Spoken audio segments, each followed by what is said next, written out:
ਧੰਨ ਵਾਹਿਗੁਰੂ ਸਾਹਿਬ ਜੀ। ਸ਼ਲੋਕ ਮਹੱਲਾ ਪਹਿਲਾ।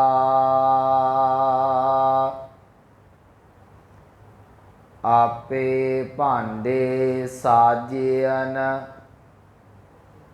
ਆਪੇ ਪੂਰਨ ਦੇ। ਇਕਨੀ ਦੁੱਧ ਸਮਾਈਐ ਇਕ ਚੁੱਲ੍ਹੇ ਰਹਿਣ ਚੜੇ। ਇਕ ਨਿਹਾਲੀ ਪੈ ਸਵਨ ਇਕ ਉੱਪਰ ਰਹਿਣ ਖੜੇ। ਤਿਨਾ ਸਵਾਰੇ ਨਾਨਕਾ ਜਿਨ ਕਉ ਨਦਰ ਕਰੇ। ਮਹੱਲਾ ਦੂਜਾ। ਆਪੇ ਸਾਜੇ ਕਰੇ ਆਪ ਜਾਈ ਭੇ ਰਖੈ ਆਪ।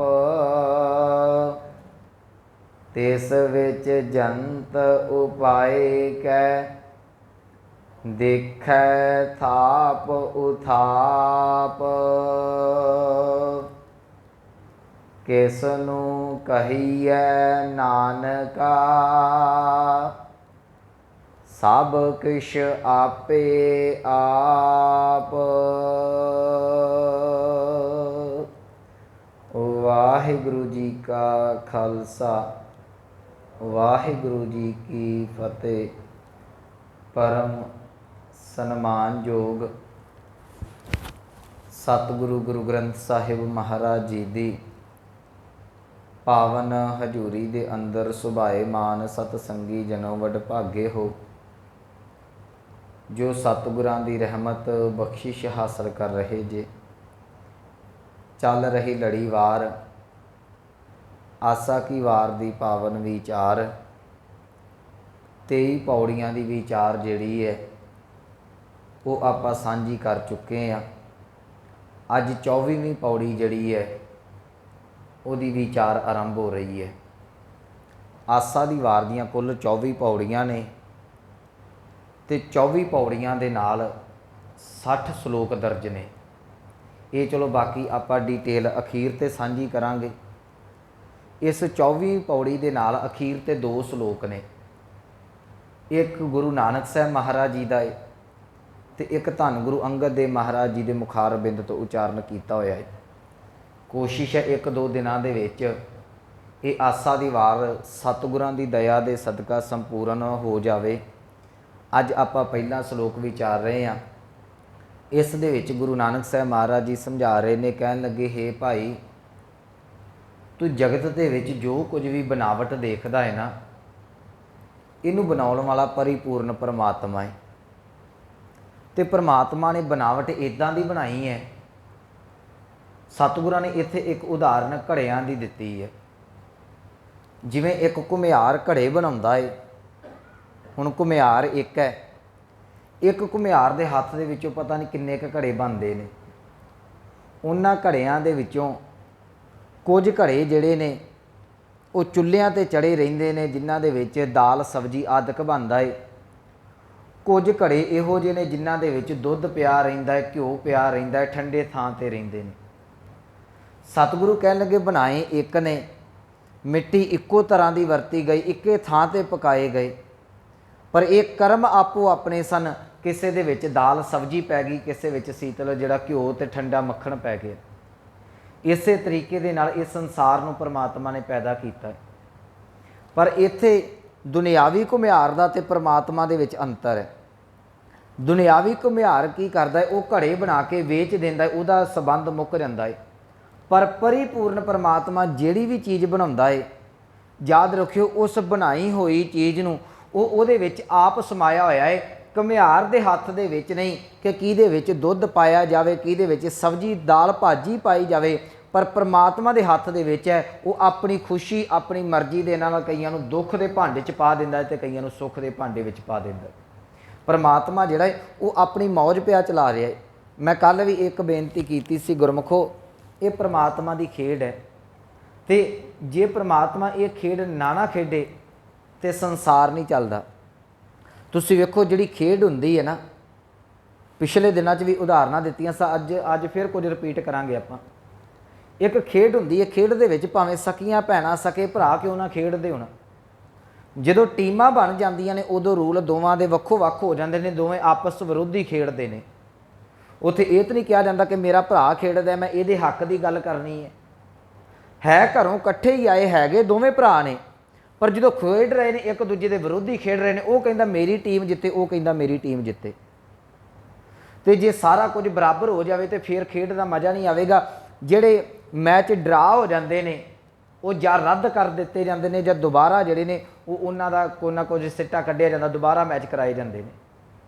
जे परमात्मा सारिਆਂ ਨੂੰ बराबर कर देवे ना, मैं पिछले समय भी अर्ज की सी, कई बारी साडे मन च हुंदा है कि सारे अमीर क्यों नहीं हो जाते, पर मैं एक बेनती करा, इनू हीनता वाले पासे ना खड़े हो।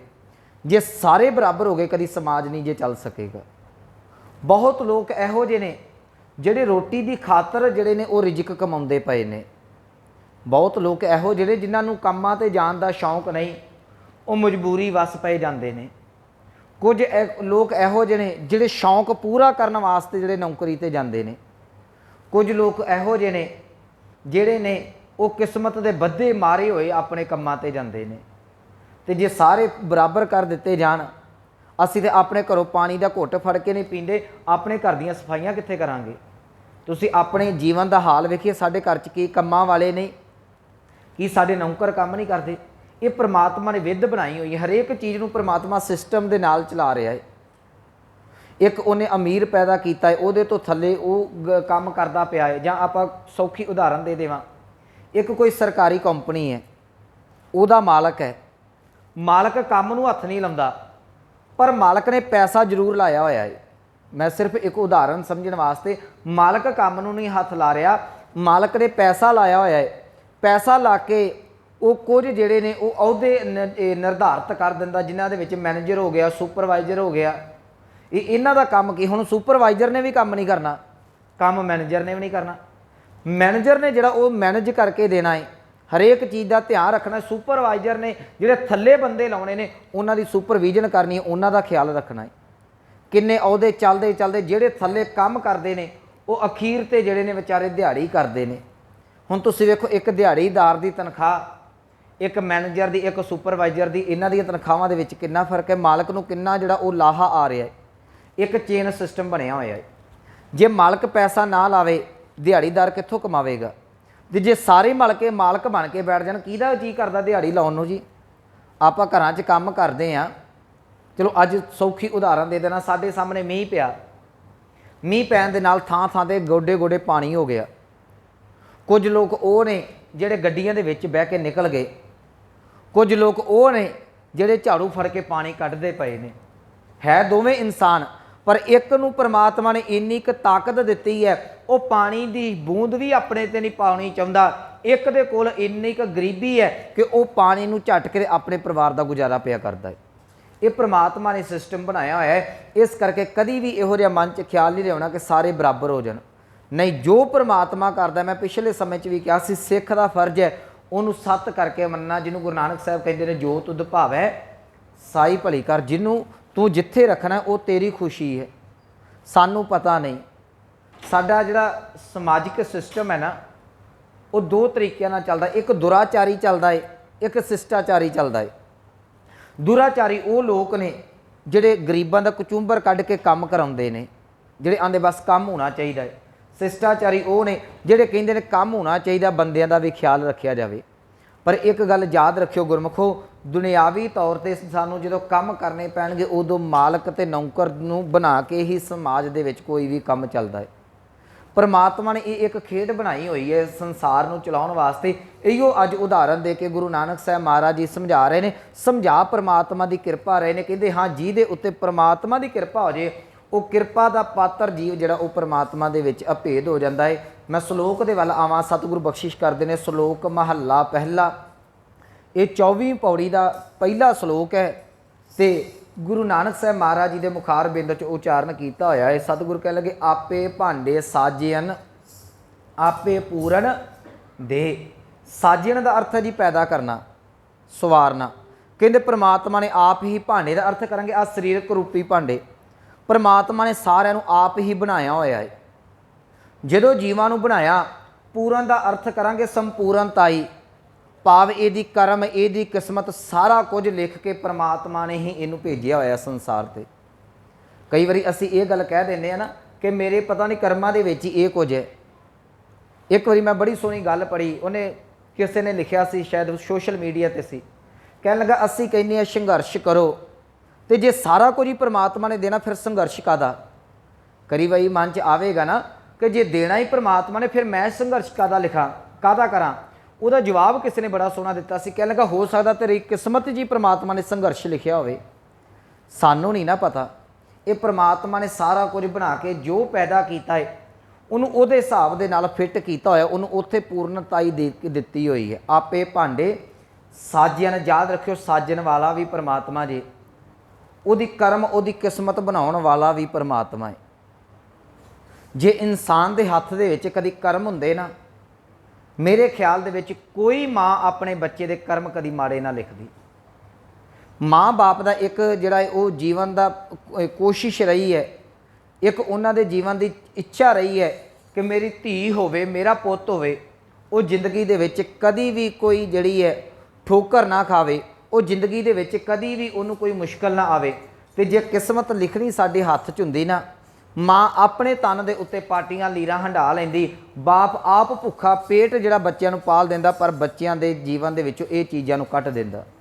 ਇਹ ਕਰਮ ਪਰਮਾਤਮਾ ਨੇ ਬਣਾਏ ਹੋਏ ਨੇ, ਇਹ ਉਹਨੇ ਸਾਰਾ ਕੁਝ ਸਾਜਿਆ ਹੋਇਆ ਹੈ। ਯਾਦ ਰੱਖਿਓ ਇੱਥੇ ਸਤਿਗੁਰੂ ਸਮਝਾ ਰਹੇ, ਕਹਿਣਗੇ ਆਪੇ ਭਾਂਡੇ ਸਾਜਿਅਨ, ਉਹਨੇ ਪ੍ਰਮਾਤਮਾ ਨੇ ਆਪ ਹੀ ਭਾਂਡੇ ਸਾਜੇ ਨੇ, ਤੇ ਸਾਜੇ ਸਾਰੇ ਇੱਕੋ ਮਟੀਰੀਅਲ ਦੇ ਨੇ। ਪੰਜ ਜਿਹੜੇ ਤੱਤ ਨੇ ਨਾ, ਪੰਜਾਂ ਤੱਤਾਂ ਤੋਂ ਇਹ ਸਰੀਰ ਬਣਿਆ ਹੋਇਆ ਹੈ। ਆਪੇ ਪੂਰਨ ਦੇ, ਕਹਿਣਗੇ ਆਪ ਹੀ ਇਹਨੂੰ ਪੂਰਨਤਾਈ ਦਿੱਤੀ ਹੋਈ ਹੈ, ਜਿਹਨੂੰ ਗੁਰੂ ਗ੍ਰੰਥ ਸਾਹਿਬ ਮਹਾਰਾਜ ਜੀ ਦੀ ਬਾਣੀ ਕਹਿੰਦੀ ਹੈ। ਕਹਿਣਗੇ ਏਕਲ ਮਾਟੀ ਕੁੰਚਰ ਚੀਟੀ ਭਾਂਜਣ ਹੈ ਬਹੁ ਨਾਨਾ ਰੇ। ਕਹਿੰਦੇ ਇੱਕ ਕੀੜੀ ਤੋਂ ਲੈ ਕੇ ਹਾਥੀ ਤੱਕ ਜਿੰਨੇ ਵੀ ਭਾਂਡੇ ਬਣਾਏ ਨੇ ਸਾਰੇ ਹੀ ਪਰਮਾਤਮਾ ਨੇ ਬਣਾਏ ਹੋਏ ਨੇ। ਇਹ ਸ਼ਬਦ ਆਰੰਭ ਹੁੰਦਾ ਜੀ ਸਭੈ ਘਟ ਰਾਮ ਬੋਲੇ, ਰਾਮਾ ਬੋਲੇ ਰਾਮ ਬਿਨਾ ਕੋ ਬੋਲੇ ਰੇ। ਕਹਿੰਦੇ ਮੈਨੂੰ ਇਹ ਦੱਸੋ ਕਿਹੜੇ ਹਿਰਦੇ ਦੇ ਵਿੱਚ ਪਰਮਾਤਮਾ ਦਾ ਨਾਮ ਨਹੀਂ ਬੋਲਦਾ। ਅਸੀਂ ਇਹ ਕਹਿ ਦਿੰਦੇ ਹਾਂ ਜਿਹੜਾ ਬੰਦਾ ਗੁਰਮੁਖ ਹੋਵੇ, ਜਿਹੜਾ ਬਾਹਰੋਂ ਇਹ ਧਰਮੀ ਦਿਖਾਈ ਦੇਵੇ, ਅਸੀਂ ਕਹਿ ਦਿੰਦੇ ਇਹ ਬੰਦਾ ਰੱਬ ਦਾ ਰੂਪ ਹੈ। ਇੱਥੇ ਸਵਾਲ ਪੈਦਾ ਹੁੰਦਾ ਹੈ ਜਿਹੜਾ ਨਿਰਦਈ ਹੈ ਉਹ ਕਿਹਦਾ ਰੂਪ ਹੈ। ਯਾਦ ਰੱਖਿਓ ਉਹ ਵੀ ਪਰਮਾਤਮਾ ਦਾ ਰੂਪ ਹੈ। ਸਤਿਗੁਰੂ ਕਹਿ ਲਗੇ ਸਭੈ ਘਟ ਰਾਮ ਬੋਲੇ, ਰਾਮਾ ਬੋਲੇ ਰਾਮ ਬਿਨਾ ਕੋ ਬੋਲੇ ਰੇ।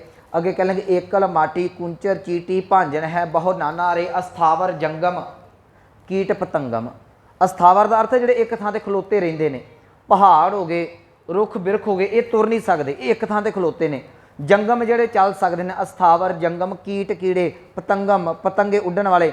ਅਸਥਾਵਰ ਜੰਗਮ ਕੀਟ ਪਤੰਗਮ ਘਟ ਘਟ ਰਾਮ ਸਮਾਨਾ ਨੇ। ਇਹਨਾਂ ਸਾਰਿਆਂ ਦੇ ਵਿੱਚ ਪਰਮਾਤਮਾ ਉਹ ਅਕਾਲ ਪੁਰਖ ਪਰਿਪੂਰਨ ਜਿਹੜਾ ਸਮਾਇਆ ਹੋਇਆ। ਕਿਉਂ? ਕਿਉਂਕਿ ਉਹਨੇ ਆਪ ਹੀ ਸਾਰਿਆਂ ਨੂੰ ਪੈਦਾ ਕੀਤਾ ਹੈ। ਆਪੇ ਭਾਂਡੇ ਸਾਜਿਅਨ ਆਪੇ ਪੂਰਨ ਦੇ। ਪਰਮਾਤਮਾ ਨੇ ਇਹਨੂੰ ਪੂਰਨਤਾਈ ਵੀ ਆਪ ਦਿੱਤੀ ਹੋਈ ਹੈ। ਕਈ ਵਾਰੀ ਇੱਦਾਂ ਹੁੰਦਾ ਹੈ ਕਿ ਕੁਝ ਥਾਵਾਂ ਦੇ ਉੱਤੇ ਮਨੁੱਖ ਜਿਹੜਾ ਹੈ ਨਾ ਉਹ ਚੀਜ਼ਾਂ ਕੁਝ ਆਪ ਬਣਾਉਂਦਾ ਹੈ ਤੇ ਬਾਕੀ ਚੀਜ਼ਾਂ ਕਿਤੇ ਬਣਦੀਆਂ ਨੇ। ਜਿਵੇਂ ਸਾਡੇ ਕੱਪੜੇ ਰੈਡੀਮੇਡ ਆਉਂਦੇ ਨੇ ਨਾ, ਤੈਨੂੰ ਮੈਂ ਸੌਖਾ ਕਰ ਦਿੰਦਾ। ਰੈਡੀਮੇਡ ਕੱਪੜੇ ਸਾਰਾ ਕੁਝ ਇੱਕ ਦਰਜੀ ਨਹੀਂ ਸੀਂਦਾ। ਤੁਸੀਂ ਵੇਖੋ ਇਹ ਜਿੱਥੇ ਕੱਪੜੇ ਸੀਵਦੇ ਨੇ ਉਹ ਬਾਂਹ ਕੋਈ ਸੀ ਰਿਹਾ ਹੈ, ਇਹ ਗਲਾ ਕੋਈ ਸੀ ਰਿਹਾ ਹੈ, ਕੋਈ ਹਿੱਸਾ ਸਰੀਰ ਦਾ ਕੋਈ ਸੀ ਰਿਹਾ, ਕੋਈ ਵੱਖੋ ਵੱਖ, ਕੋਈ ਇਹਨਾਂ ਸਾਰਿਆਂ ਦਾ ਜੋੜ ਪਿਆ ਲਾਉਂਦਾ ਹੈ। ਪਰ ਪਰਮਾਤਮਾ ਨੇ ਇੱਦਾਂ ਨਹੀਂ ਕਿਹਾ ਕਿ ਮੂੰਹ ਕਹਿਤਾ ਕਿਸੇ ਨੂੰ ਤੂੰ ਬਣਾ ਦੀ ਲੱਤਾਂ, ਕਿਸੇ ਨੂੰ ਬਣਾ ਦੀ ਬਾਹਾਂ, ਕਿਸੇ ਨੂੰ ਬਣਾ ਦੀ। ਉਹ ਰੈਡੀਮੇਡ ਕਈ ਵਾਰੀ ਕੱਪੜੇ ਫਿੱਟ ਵੀ ਨਹੀਂ ਆਉਂਦੇ, ਉੱਚੇ ਨੀਵੇਂ ਹੋ ਜਾਂਦੇ, ਕਈਆਂ ਦੀ ਬਾਂਹ ਵੱਡੀ ਛੋਟੀ। ਜੇ ਇੱਦਾਂ ਪਰਮਾਤਮਾ ਬਣਾਉਂਦਾ, ਹੋ ਸਕਦਾ ਸੀ ਕਿਸੇ ਦਾ ਨੱਕ ਅੱਗੇ ਪਿੱਛੇ ਲੱਗਾ ਹੁੰਦਾ, ਅੱਖਾਂ ਕਿਤੇ ਲੱਗੀਆਂ ਹੁੰਦੀਆਂ। ਉਹਨੇ ਆਪ ਬਣਾ ਕੇ ਆਪ ਪੂਰਨਤਾਈ ਦਿੱਤੀ ਹੋਈ ਹੈ। ਉਹਨੇ ਸਾਰਾ ਕੁਝ ਆਪ ਘਾੜਤ ਘੜੀ ਹੈ ਤੇ ਪਰਮਾਤਮਾ ਨੇ ਘਾੜਤ ਕੱਢ ਕੇ ਆਪ ਹੀ ਇਹਦੇ ਕਰਮ ਸ਼ੁਭ ਅਸ਼ੁਭ ਬਣਾ ਕੇ ਇਹਨੂੰ ਸੰਸਾਰ ਤੇ ਭੇਜਿਆ। ਆਪੇ ਭਾਂਡੇ ਸਾਜਿਅਨ ਆਪੇ ਪੂਰਨ ਦੇ। ਹੁਣ ਜਦੋਂ ਭਾਂਡੇ ਬਣਾ ਦਿੱਤੇ, ਸਤਿਗੁਰੂ ਕਹਿੰਦੇ ਇਕਨੀ ਦੁੱਧ ਸਮਾਈ ਹੈ। ਇਕਨੀ ਇਹ ਬਹੁ ਵਚਨ ਹੈ। ਕਹਿੰਦੇ ਕਈ ਭਾਂਡੇ ਇਹੋ ਜਿਹੇ ਨੇ ਜਿਨ੍ਹਾਂ ਦੇ ਵਿੱਚ ਦੁੱਧ ਟਿਕਿਆ ਰਹਿੰਦਾ ਹੈ। ਇੱਕ ਚੁੱਲ੍ਹਾ ਰਹਿਣ चढ़े कहते एक वो भांडे ने जिन्हां दे विच दुध पै के सारी दिहाड़ी चुल्हे ते चढ़िया रहिंदा, वो कढ़दा रहिंदा है। इहदा भाव अर्थ करांगे कि एक वो मनुख ने जिन्हां दी जिंदगी दे विच सुख रूपी दुध है, एक वो लोग ने जिन्हां दी जिंदगी दे विच जिवें भांडा चुल्हे ते चढ़िया गर्म रहिंदा ना, उन्हां दी जिंदगी दे विच केवल ते केवल दुख ही दुख रहिंदे ने। जदों मैं श्लोक पढ़िया तो मेरे मन च एक गल आई, साडे घर चलो अज कच्चे भांडे ने, पक्के भांडे तो हैगे ने ना, दुध वाला भांडा एक दो होंदे ने जिहदे च असीं दुध पा के फ्रिज च अज रखदे हां। चुल्हे ते किन्ने साडे भांडे चढ़दे ने, सवेरे उठदे हां चाह वाला पतीला, सब्जी वाला, फिर तवा चढ़दा है, हुण ते कई कुछ निकड़ सुकड़ आ गया बनाउण वाला, ये सारे चुल्हे ते रहिंदे ने। बहुतांत समाज जिहड़ा साडा वो दुखां दे विच कढ़दा पिया है। गुरु ग्रंथ साहिब महाराज जी की बाणी कहती है, कहन लगे भलिया जे तेरे को दुख आया है ये भी परमात्मा की देन है, जे सुख आया ये भी परमात्मा की देन है। तो मैं कल भी कहा सी, एक फिर उदाहरण दे देना। बाबा फरीद साहब जी ने जिस वेले परमात्मा दे नाल एक मिकता हासिल की ना, कहन लगे पहला मैं अपने बौद्धिक तल के उत्ते सोचता सा कि फरीदा केवल तो केवल तू दुखी तुरिया फिरदा है। जिवें अज साडा सिस्टम है ना, अज हरेक चीज़ का कॉम्पीटिशन जे बच्चे पढ़ते हैं उन्हां च कॉम्पीटिशन है। तुसीं सड़क ते तुरे जाओ, दो बारी किसी तो गड्डी गांह करदे, उत्थे कॉम्पीटिशन पैदा हो जाता, लोग उत्थे एक दूजे तो गांह निकलते हैं। तो मैं देखा साडा दुखों का भी कॉम्पीटिशन है, किसी को एक दुख सुनाओ अगला चार वध सुना दिंदा कि भावी मैंयों बड़ा दुखी है। हरेक मनुख दुखों के नाल भरिया पिया है। बाबा फरीद साहब कहन लगे फरीदा मैं ये गल समझी कि केवल तो केवल दुख मेरे विच ने, मैं ही दुखी हाँ परिवार दे विचों। कहन लगे पर जिस वेले सुरत नूं उच्चियां करके वेख्या, समाज च चढ़ के वेख्या, कहंदे मैनूं घर घर दे विच ही दुख नज़र आए। कोई घर इहो जिहा नहीं सी जिथे दुख की अग ना बलदी होवे। वो बाबा फरीद साहब जी का बचन है। कहन लगे फरीदा मैं जानिया दुख मुझ को, मैं ये समझिया कि केवल तो केवल मैं दुखी हाँ। अज साडा समाज इसे चीज़ के लपेट च है। बस जो असी वेखांगे ना सारे दुखी ने, उदों सानू अपना दुख कई बारी घट लगेगा। पर वो मैं पिछले दिन उदाहरण दी सी ना, दूसरी दी खुरली च पट्ठे ज़्यादा लगते हैं, या एक होर इहदे लई उदाहरण वरतते हैं कि दूसरे की थाली च लड्डू वड्डा लगता है। वो हिसाब है असी दूसरे की अमीरी वेख के, गड्डियां कोठियां कारां वेख के कहने ये बंदा बड़ा सुखी होवेगा। पर याद रखियो सुख कर्मां नाल मिलदा है, सुख कदी भी पैसे नाल नहीं जे मिलदा। मैं एक गल हमेशा कहना हुन्ना, मैं रात भी अपने बापू नूं कह रहा सा, मैं असी ये गल कहने हैं ना कि चलो साडे कोल बहुते पैसे ने, पर मैं साडे वर्गा अमीर भी कोई नहीं, सारा टब्बर बैठ के जे असी रोटी खाने पे हैं। तो एक गल याद रखियो, मैं एहो जे परिवार वेखे ने खाण दे नाल हरेक तरह की चीज़ घर च पई है, पर खांदे छित्तर रोटी ने। छित्तर रोटी समझ गए ना बई, पता नहीं किहड़े वेले जूत पतांग हो जाना है। एहो जे भी लोग वेखे ने, एहो जे परिवार नूं पैसे नूं की करोगे जिथे एक दूजे की कदर कोई ना होई, सार कोई ना होई। इस करके सुख कर्मां दा, सुख पैसे का नहीं। बाबा फरीद साहब कहन लगे, कहंदे मैं समझिया कि मैं दुखी हाँ। फरीदा मैं जानिया दुख मुझ को, दुख सुभाया जग। कहंदे दुख तो सारे संसार दे विच सी, पता किदों लगा जी ऊंचे चढ़ के देखिया तां घर घर इहा अग। कहंदे जो मैं उच्चा थां ते खलो के वेख्या, भाव बुद्धि नूं तां चुक के वेख्या, अपने तो बाहर करके वेख्या, तो मैं वेख्या हरेक मनुख दुख की अग दे विच सड़दा पिया है। इस करके जो दुख आवे ना, कदी निराश नहीं होना। ताइयों गुरु ग्रंथ साहिब की बाणी कहती है, बाबा नानक कहता कि इत्यां दुख भोग सदमार यह पे दात तेरी दाता। दुख आउंदे ने चले जाते हैं, समा पलटदा रहिंदा है। कदी इक्को जिहा मौसम नहीं रहिंदा, कदी रात नहीं रहिंदी, कदी हमेशा दिन ही नहीं रहिंदा। जिंदगी दे विच उतरा चढ़ाव बने ने। ये मैं पिछले समय कहा सी, अकबर नूं बीरबल नूं एक गल कही सी, कहन लगा कोई इहो जी लाइन लिख दे कंध दे उत्ते मेरे कमरे दे विच, मैं जिहो जे हालात दे विच भी पढ़ा, वो हालातां नूं पढ़ के खुशी या गमी दे विच तब्दील हो जावे। वो अकबर बड़ा धर्मी सी, कहंदा जे तो मैं खुशी दे विच पढ़ा तो मैं आपा ना भुल जावां, क्योंकि जो मनुख खुश हुंदा है ना, खुश दे विच वो आपा भुल जांदा जे। मैं खुशी दे विच होवां ते वो लाइन पढ़ा तो मैनू अपनी औकात चेता आ जाए, दुख च होवां तो मैं वो लाइन पढ़ा मेरा गम मिट जाए। तो बीरबल ने बड़ी सोहनी गल लिखी है, तो दंत कथा कहन लगे इको लाइन लिख देना बादशाह की, कह लगे ये समा कदी नहीं रहेगा। सच्ची गल है, जे सुख आया है उछाले ना मारो, सुख भी कदी नहीं रहिंदा। जे दुख आया तो दुख भी कदी नहीं रहेगा। गुरु ग्रंथ साहिब की बाणी पढ़ते जो गुरु ग्रंथ साहिब दे विच 99% वो भगत ने ਜਿਨ੍ਹਾਂ ਦੇ ਉੱਤੇ ਕੋਈ ਨਾ ਕੋਈ ਦੁੱਖ ਆਇਆ, ਦੁੱਖ ਦੇ ਵਿੱਚ ਉਹਨਾਂ ਨੇ ਪ੍ਰਮਾਤਮਾ ਦੀ ਪੁਕਾਰ ਕੀਤੀ। ਅੱਜ ਜਿਉਂ-ਜਿਉਂ ਸਾਡੇ ਕੋਲ ਸੁੱਖ ਆ ਜਾਂਦਾ, ਅਸੀਂ ਪ੍ਰਮਾਤਮਾ ਤੋਂ ਦੂਰ ਹੁੰਦੇ ਜਾਂਦੇ ਹਾਂ। ਗੁਰੂ ਘਰਾਂ 'ਚ ਕੌਣ ਆਉਂਦੇ ਨੇ? ਲੋੜਵੰਦ ਹੀ ਆਉਂਦੇ ਨੇ ਨਾ। ਜਦੋਂ ਲੋੜਾਂ ਪੂਰੀਆਂ ਹੋ ਜਾਂਦੀਆਂ ਨੇ ਉਦੋਂ ਗੁਰੂ ਦੇ ਦੁਆਰੇ ਭੁੱਲ ਜਾਂਦੇ ਨੇ ਤੇ ਪੱਬਾਂ ਤੇ ਕਲੱਬਾਂ ਦੇ ਦੁਆਰੇ ਖੁੱਲ੍ਹ ਜਾਂਦੇ ਨੇ। ਇਹ ਸੱਚਾਈ ਹੈ। ਇਸ ਕਰਕੇ ਸਤਿਗੁਰਾਂ ਨੇ ਕਿਹਾ ਸੀ ਕਿ ਭਲਿਆ ਵੇਖੀ ਕਿਤੇ ਜੀਵਨ ਦੇ ਵਿੱਚੋਂ ਦੁੱਖ ਨਾ ਜਾਣਦੇ, ਵੀ ਦੁੱਖ ਆਉਣਗੇ ਤਾਂ ਹੀ ਤੈਨੂੰ ਪ੍ਰਮਾਤਮਾ ਚੇਤਾ ਰਵੇਗਾ, ਜੇ ਦੁੱਖ ਨਾ ਆਏ। ਇੱਕ ਵਿਦਵਾਨ ਨੇ ਬੜੀ ਸੋਹਣੀ ਗੱਲ ਕਹਿਣ ਲੱਗਾ, ਮਨੁੱਖ ਗਰੀਬ ਹੈ ਤੇ ਆਮ ਲੋਕ ਕਹਿੰਦੇ ਨੇ ਕਿ ਲੋੜ ਕਾਢ ਦੀ ਮਾਂ ਹੈ। ਜਦੋਂ ਕੋਈ ਗਰੀਬ ਹੈ ਨਾ, ਗਰੀਬ ਮਿਹਨਤ ਕਰਦਾ, ਉਹਨੂੰ ਅਮੀਰੀ 'ਚ ਤਬਦੀਲ ਕਰਦਾ ਹੈ। ਜਿਹੜਾ ਗਰੀਬ ਤੋਂ ਅਮੀਰ ਹੋਇਆ ਹੈ ਉਹ ਜ਼ਿੰਦਗੀ ਦੇ ਵਿੱਚ ਸੰਕੋਚ ਕੇ ਚੱਲੇਗਾ। ਜਦੋਂ ਉਹਦੀ ਗਾਂ ਔਲਾਦ ਆਉਂਦੀ ਹੈ, ਯਾਦ ਰੱਖਿਓ, ਉਹ ਐਸ਼ੋ ਆਰਾਮ ਕਰਦੀ ਹੈ। ਜਦੋਂ ਉਹ ਐਸ਼ ਕਰਦੀ ਹੈ, ਆਉਣ ਵਾਲੀਆਂ ਉਹਨਾਂ ਦੀਆਂ 2-4 ਪੀੜ੍ਹੀਆਂ ਦੇ ਬਾਅਦ ਫਿਰ ਪਰਤ ਕੇ ਗਰੀਬੀ ਆ ਜਾਂਦੀ ਹੈ। ਇਹੋ ਤੇ ਸਾਡੇ ਮਹਾਰਾਜਾ ਰਣਜੀਤ ਸਿੰਘ ਦੇ ਰਾਜ ਦੇ ਨਾਲ ਹੋਇਆ। 40 ਸਾਲ ਦਾ ਰਾਜ 10 ਸਾਲਾਂ ਦੇ ਵਿੱਚ ਮਲੀਆ ਮੇਟ ਹੋ ਗਿਆ। ਕੀ ਹੋਇਆ? ਕਿਉਂਕਿ ਇੰਨਾ ਕੁ ਜ਼ਿਆਦਾ ਐਸ਼ੋ ਆਰਾਮ ਦੇ ਵਿੱਚ ਪੈ ਗਿਆ ਸੀ ਕਿ ਉਹ ਆਪਾ ਹੀ ਸਾਰਾ ਕੁਝ ਭੁੱਲ ਗਿਆ। ਚਲੋ ਆਪਾਂ ਇਸ ਪਾਸੇ ਨੂੰ ਨਹੀਂ ਜਾਣਾ, ਪਰ ਸਤਿਗੁਰੂ ਸਮਝਾ ਰਹੇ, ਕਹਿਣਗੇ ਇਹ ਭਾਂਡੇ ਪਰਮਾਤਮਾ ਨੇ ਸਾਜੇ ਨੇ, ਇੱਕ ਦੇ ਵਿੱਚ ਹਮੇਸ਼ਾ ਅੰਮ੍ਰਿਤ ਵਰਗਾ ਦੁੱਧ ਹੈ, ਭਾਵ ਸੁੱਖਾਂ ਦੇ ਨਾਲ ਜੀਵਨ ਭਰਿਆ ਹੈ। ਇੱਕ ਜਿਹੜੇ ਨੇ ਉਹ ਦੁੱਖ ਦੇ ਵਿੱਚ ਕੱਢਦੇ ਪਏ ਨੇ। ਇੱਕ ਨਹੀਂ ਦੁੱਧ ਸਮਾਈ ਹੈ, ਇੱਕ ਚੁੱਲ੍ਹੇ ਰਹਿਣ, ਚੁੱਲ੍ਹਾ ਇਹ ਦੁਲਾਵਾਂ ਨੇ, ਇੱਕ ਚੁੱਲ੍ਹੇ ਰਹਿਣ ਚੜੇ, ਕਹਿੰਦੇ ਇੱਕ ਉਹ ਨੇ ਜਿਹੜੇ ਦੁੱਖ ਦੇ ਭਾਂਡੇ ਦੇ ਵਿੱਚ ਕੱਢਦੇ ਨੇ। ਪਰ ਇੱਕ ਗੱਲ ਯਾਦ ਰੱਖਿਓ, ਜਿਹੜਾ ਜਿੰਨਾ ਦੁਖੀ ਹੈ ਨਾ ਉਹ ਓਨਾ ਅੰਦਰੋਂ ਮਜ਼ਬੂਤ ਹੋ ਜਾਂਦਾ ਜੀ। ਭਾਂਡਾ ਜਿਹੜਾ ਕੱਚਾ ਹੁੰਦਾ ਨਾ, ਜੇ ਕਿਸੇ ਨੇ ਵਰਤਿਆ ਹੋਵੇ ਤੇ ਇਹ ਜਿਉਂ-ਜਿਉਂ ਭਾਂਡੇ ਨੂੰ ਤੁਸੀਂ ਅੱਗ ਤੇ ਪਕਾਈ ਜਾਓਗੇ ਨਾ, ਇੱਕ ਤੇ ਚਲੋ ਘੁਮਿਆਰ ਨੇ ਆਵੇ 'ਚ ਪਕਾ ਕੇ ਦੇ ਦਿੱਤਾ, ਇੱਕ ਜਿਉਂ-ਜਿਉਂ ਉਹ ਮਿੱਟੀ ਅੱਗ ਤੇ ਸਿੱਕਦੀ ਨਾ, ਉਹ ਤਿਉਂ-ਤਿਉਂ ਮਜ਼ਬੂਤ ਹੁੰਦਾ ਹੈ। ਜਿਹੜਾ ਮਨੁੱਖ ਹਾਲਾਤਾਂ ਦੇ ਵਿੱਚੋਂ ਨਿਕਲ ਕੇ ਜਾਂਦਾ ਹੈ ਨਾ, ਉਹ ਜੀਵਨ ਦੇ ਵਿੱਚ ਸਿਖਰ ਦੇ ਉੱਤੇ ਪਹੁੰਚਦਾ ਹੈ। ਅੱਜ ਦੁਨੀਆ ਦੇ ਵਿੱਚ ਇਹੋ ਜਿਹੇ ਵੀ ਲੋਕ ਹੋਏ ਨੇ ਜਿਨ੍ਹਾਂ ਨੇ ਆਪਣਾ ਕਿਸੇ ਨਾ ਕਿਸੇ ਫੀਲਡ ਦੇ ਵਿੱਚ ਨਾਮ ਚਮਕਾਇਆ। ਉਹ ਚਮਕਾਉਣ ਦੇ ਮਗਰ ਉਹਨਾਂ ਦੀ ਗਰੀਬੀ ਸੀ। ਜੇ ਗਰੀਬੀ ਨਾ ਹੁੰਦੀ, ਸ਼ਾਇਦ ਇੰਨੀ ਮਿਹਨਤ ਕਰਕੇ ਅੱਜ ਉਹ ਜਿਹੜੇ ਕਿਸੇ ਟਿਕਾਣੇ 'ਤੇ ਨਾ ਲੱਗੇ ਹੁੰਦੇ।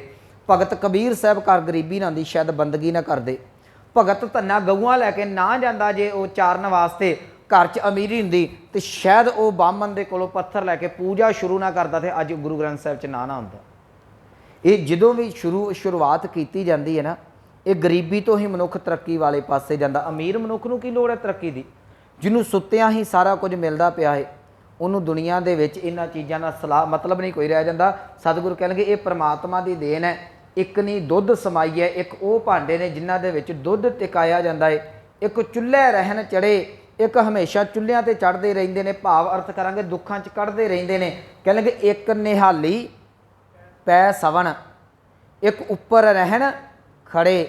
ਕਹਿਣਗੇ ਨਿਹਾਲੀ ਦਾ ਅਰਥ ਕਰਾਂਗੇ ਤਲਾਈ, ਕੀਮਤੀ ਗਲੀਚੇ ਕਰ ਲਈਏ ਅੱਜ ਦੀ ਭਾਸ਼ਾ 'ਚ, ਕਿ ਪੈ ਸਵਣ ਆਰਾਮ ਦੇ ਨਾਲ ਪਏ ਹੋਏ ਨੇ। ਕਹਿੰਦੇ ਇੱਕ ਉਹ ਲੋਕ ਨੇ ਜਿਹੜੇ ਕੀਮਤੀ ਗਦੇਲਿਆਂ 'ਤੇ ਆਰਾਮ ਪਏ ਕਰਦੇ ਨੇ। ਇੱਕ ਉਹ ਲੋਕ ਨੇ ਜਿਹੜੇ ਉਹਨਾਂ ਦੇ ਸਰਾਣੇ ਖਲੋ ਕੇ ਉਹਨਾਂ 'ਤੇ ਪਹਿਰਾ ਪਏ ਦਿੰਦੇ ਨੇ।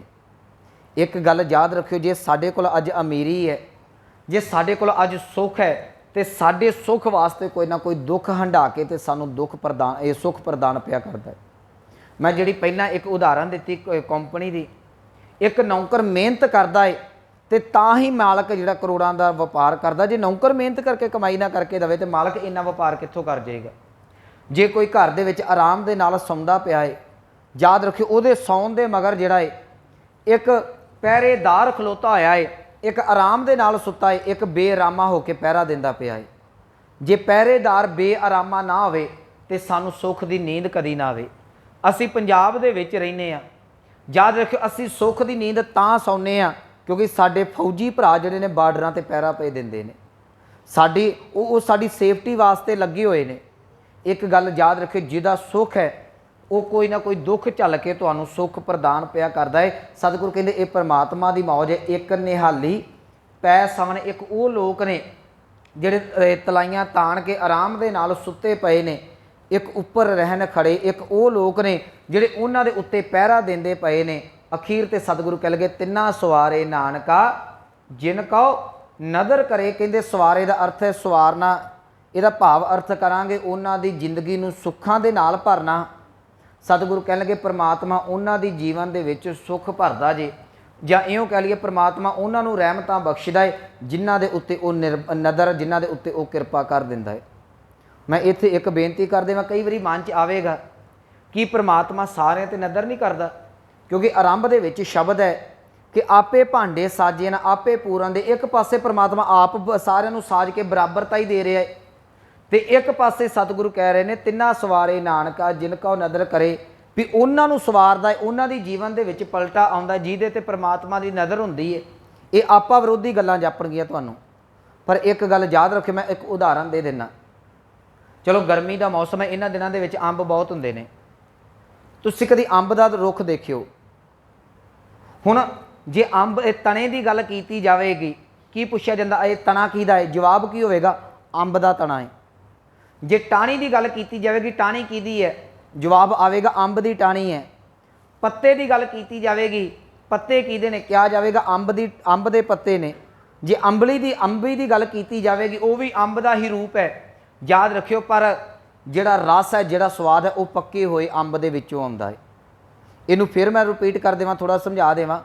है सारा कुछ अंब दा, टाणी भी ओहदी है, पत्ते भी ओहदे ने, शाखावां भी ओहदियां ने, तना भी ओहदा है, जड़ भी ओहदी है। पर जिहड़ा रस अंब दे विचों मिलदा पिया, तुहानूं पत्ते चूस के नहीं मिलना, तुहानूं टाणियां दे विचों नहीं मिलना, तुहानूं जड़ दे विचों, तने दे विचों नहीं मिलना। परमात्मा ने हरेक जीव नूं पैदा करके अपना आप समाया होया है, पर जिहड़े परमात्मा दे नाल जुड़ जांदे ने, उन्हां अंदर नाम दा रस भर जांदा है। जिहड़े वांझे रह जांदे ने, वो टाणियां वांगू कौड़े भर जांदे ने, वो कौड़े हो जांदे ने। अंब दे पत्ते खा के वेखो, वो कौड़े ने। अंब मिठा है, एक नहीं अनेकां इहो जे फलदार रुख ने। अमरूद लाउंदे जी, अमरूद का स्वाद पत्तियां चों नहीं आवेगा, टाणियां चों नहीं आवेगा। इस तरीके दे नाल परमात्मा ने हरेक दे उत्ते जिहड़ी है वो रहमत कीती हुई है, हरेक दे हिरदे च परमात्मा विचर रहा है। पर जिहड़े परमात्मा दे किरपा दे पात्र बन जांदे ने, परमात्मा दे नाल जुड़ जांदे ने, फिर परमात्मा उन्हां दे अंदर नाम दा रस भर दिंदा है। जिन्हों इत्थे गुरु नानक साहब महाराज जी कह रहे हैं, कहन लगे तिन्ना सवारे नानका, उन्हां नूं ही सवारिया जांदा जिनका वो नदर करे, जिन्हां दे उत्ते परमात्मा नदर कर दिंदा। मैं एक उदाहरण दे के संपता कर देना, कल दूसरा सलोक वाच लांगे परसों नूं। ये याद रखियो, धन गुरु अमरदास महाराज जी के चरणों के विच गुरु रामदास महाराज जी आउंदे ने। ते जे मैं पिछले दिनों भी कहा सी, शायद माँ बाप चढ़ाई ना करते, भाई जेठा जतीम ना होंदे, तो गुरु नानक की गद्दी के शायद वारस भी ना बनते। ये परमात्मा ने रूप रेखा ही इदां दी बनाई है ना। माता जी चढ़ाई कर गए, पिता जी चढ़ाई कर गए, नानी वेखो किद्दां बेदबानी सी, नानी नानके लै आई इत्थे बासर के, इत्थों गुरता गद्दी गुरु अमरदास महाराज जी नूं मिली, गुरु अमरदास जी के चरणों च रहे, नानी भी चढ़ाई कर गई गुरु अमरदास जी नाल गोइंदवाल साहब की धरती ते लैके। उत्थे जाके इन्नी क घाल की, इन्नी क कमाई की, जिहड़ा छत्र गुरु अमरदास महाराज जी के सीस के उत्ते भाई ये गुरु अंगद देव महाराज जी ने झुलाया सी, वो छत्र गुरु अमरदास महाराज जी ने भाई जेठे के सीस के उत्ते चला के रख दिता। इनू भाई सत्ता ते बलवंत जी की वार च इउं शब्द कह लगे, धन धन रामदास गुर जिन सिरिया तिन्हें सवारिया। जे गुरु अमरदास महाराज जी ने जिम्मेवारी लई ना, उन्हां दे विच हरपूरनताई भी आप ही बख्शी है। जे गुरु अमरदास जी के चरणों के नाल जुड़े, तो एक दिन गुरु अमरदास का ही रूप बन के रह गए, धन धन रामदास गुर जिन सिरिया तिन्हें सवारिया। पूरी होई करामात आप सिरजनहार है धारिया, वो करामात पूरी होगी, उस परमात्मा का रूप बन के ही गुरु रामदास जी के अंदर गुरु नानक की जोत टिक गई। इत्थे गुरु नानक साहब कह रहे हैं, तिन्ना सवारे नानका जिनको नदर करे। जे किरपा के पात्र परमात्मा के बन गए ना, तो याद रखियो, जे एक लाहौर दी गलियां दे विच जतीम बच्चा गुरु नानक की गद्दी का वारस बन सकता है। मैं सिर्फ दुनियावी शब्द वरत रहा, वैसे गुरु सर्व कला समर्थ है, एक सिर्फ दुनियावी उदाहरण है। पर याद रखियो, जे एक जतीम लाहौर दी गलियां वाला जिन्हों कोई नहीं पुछदा, वो सेवा वो सिमरन करके गुरु नानक की गद्दी का वारस बन सकता है। जे एक सिख गुरु नानक साहब के घर च सेवा सिमरन करे, वो गुरु नानक का रूप क्यों ना होवेगा। मैं कल उदाहरण दी सी, सूरज किरण मिले जल का जल हुआ राम, ज्योति जोत रली संपूर्ण थिया राम। बस देर उस चीज़ की है, किहड़े वेले तेरे गुरु अंग्रेज़ की किरण आन के पैंदी है, किहड़े वेले तेरे उत्ते परमात्मा की किरपा हुंदी है। बर्फ नूं तुसीं सेक दे विच गर्मी च रखो, धुप च वो जरूर पिघलेगी। जिहड़ा गुरु के चरणों के विच आउंदा, एक दिन परमात्मा दे विच अभेद जरूर होवेगा। एक नदी दे विच, एक नाले दे विच, एक वाड़े दे विच पानी तुरिया है, अज नहीं कल, कल नहीं परसों, महीने 2 महीने 6 महीनों तक, एक दिन जरूर जाके समुंदर दे विच अभेद होवेगा। मैं एक उदाहरण दे के समाप्ति कर देनी है। कई बारी आवेगा जी नदी नालियां के कंढियां ते पानी रुक जाता है, जिवें छप्पड़ां का पानी खलोता रहिंदा है, छप्पड़ां का पानी खलोता है, पर तुसीं वेखो समा पा के वो भी पानी वाष्पीकरण हो जाता जी, वो भी भाफ बन के बदल बन के उड़ते, बदल बन के बरखा पाती है, फिर जाके समुद्र च मिल जाते हैं। जे तुसीं तुरे जे एक दिन जरूर पहुँचोगे, जो तुरया कोई नहीं वो पहुँचेगा कित्थे। जिन्हों भाई साहब गुरदास जी लिखते हैं, भाई गुरदास जी कह लगे चरण शरण गुर एक पैंडा जाए चल, सतगुर कोट पैंडा आगे होई लेत है। पर तू तुरेगा एक पैंडा तो फिर ही गल बननी है। जे एक बर्फ नूं धुप च रखोगे वो जरूर पिघलेगी। सिख गुरु के चरणों च आउंदा है, वो किरपा का पात्र जरूर बनेगा। जिहड़ा किरपा का पात्र बन गया, गुरु नानक साहब कह रहे परमात्मा उन्होंने सवार के अपने च अभेद कर लैंदा। तिन्हां सवारे नानका जिन कहो नदर करे, जिन्हां उत्ते परमात्मा किरपा नदर कर दिंदा है, रहमत कर दिंदा है, उन्हां दा जीवन सवार के उन्होंने अपने विच अभेदता बख्श दिंदा है। सो ये सी पहले श्लोक की विचार। इन्नियां बेनतियां प्रवान होईयां, भुलां गलतियां दी खेमा। आओ पावन पंक्तियां दा जाप सरवण करके समाप्ति करिए। एक निहाली पै सवन, एक उपर रहन खड़े, तिना सवारे नानका जिन को नदर करे। वाहिगुरु जी का खालसा, वाहिगुरु जी की फतेह।